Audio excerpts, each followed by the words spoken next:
नमस्कार मित्रांनो, ही गाय गेल्या 4-5 दिवसापासून काही खात नव्हती आणि रिकम्बन्सी आपण ज्याला म्हणतो की जनावर एका जागेवर बसल्यानंतर त्याला उठताही येत नाही अशी त्याची परिस्थिती होती.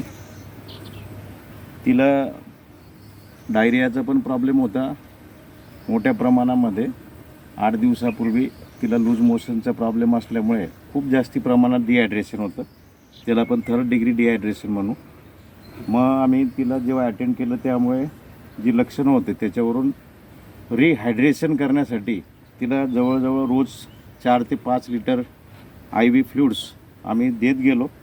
3 दिवस ती जनावर खूप चांगले राहिली ती गाय.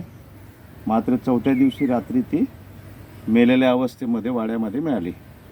तर आज आम्हाला जी शंका होती की तिच्या पोटामध्ये प्लास्टिकच्या पिशव्या असाव्यात खूप मोठ्या प्रमाणामध्ये, असं आम्हाला शंका असल्यामुळे, कारण की ही गाय गावात चरणारी गाय होती आणि ती गोशाळेत त्या ओनरने दिलेली होती दान म्हणून. मग आम्ही आज तिचं PM केलं असता तिचे पोटाचा जो मेन कप्पा असतो रुमेन, त्याच्यामध्ये हे बघा, हा जो ढीग दिसतोय हा पूर्णपणे प्लास्टिकच्या पन्न्यांचा आहे.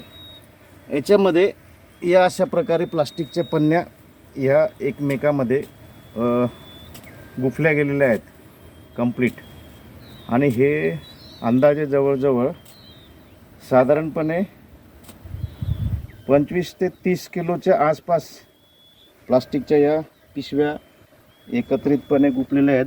आपण बघू शकतात की ते एकमेकापासून वेगळं देखील होत नाही असं हे अवजड असं मटेरियल आहे. पोटाचा जवळजवळ 90 ते 95% भाग या प्लास्टिकमुळे व्यापला गेला असल्यामुळे जनावर चारा काय ते 10% जागा जी पोटाची रिकामी आहे त्याच्यामध्ये तो थोडाफार काही दिवस जगला असेल, थोडे दिवस, परंतु शेवटी या पन्न्यांनी गाईचा दुर्दैवी अंत घेतला. माझी सर्व नागरिकांना विनंती आहे की आपल्या घरातलं जे बासी अन्न असतं ते अन्न आपण प्लास्टिकच्या पिशवीमध्ये टाकून बाहेर टाकून देतो, कचऱ्याच्या पेटीमध्ये किंवा कुठल्या तरी ओपन स्पेसमध्ये. आणि मग हे फिरणारी जी जनावरं असतात ही अन्नाच्या शोधामध्ये त्या प्लास्टिकच्या पिशवीत, तिला ते स्मेलमुळे कळतं की याच्यात अन्न आहे, परंतु त्या प्लास्टिकच्या पिशवीतून ते अन्न सेपरेट करून प्लास्टिकची पिशवी बाजूला करणं काय त्याला पॉसिबल नाही होत. त्याच्यामुळे बऱ्यापैकी पिशवी सकट तशा प्रकारचं उष्ट अन्न जनावर खात राहते. खाता मग ज्यावेळेस अशी परिस्थिती निर्माण होते त्यावेळेस इंडायजेशन, ॲसिडोसिस, लूज मोशन्स असे प्रॉब्लेम निर्माण व्हायला लागतात. आपण उपचार करतो लक्षणांप्रमाणे, परंतु जर परिस्थिती एवढी गंभीर असेल तर ते जनावर दुरुस्त होणं दुरापास्तच नाही, अशक्यच गोष्ट आहे जवळपास मला वाटते. म्हणून माझी सगळ्यांना विनंती आहे की प्लास्टिकच्या पिशवीत अन्न टाकून तुम्ही कचऱ्याच्या पेटीमध्ये ते टाकून देऊ नका.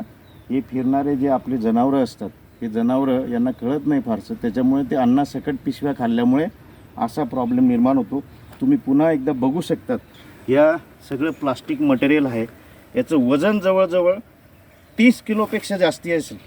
आम्ही ते आता कानकाट्याने मोजणार आहोत. त्याच्यामुळे पुनश्च एकदा विनंती की अशा प्रकारे प्लास्टिकच्या पिशवीमध्ये अन्न टाकून फेकू नका. धन्यवाद.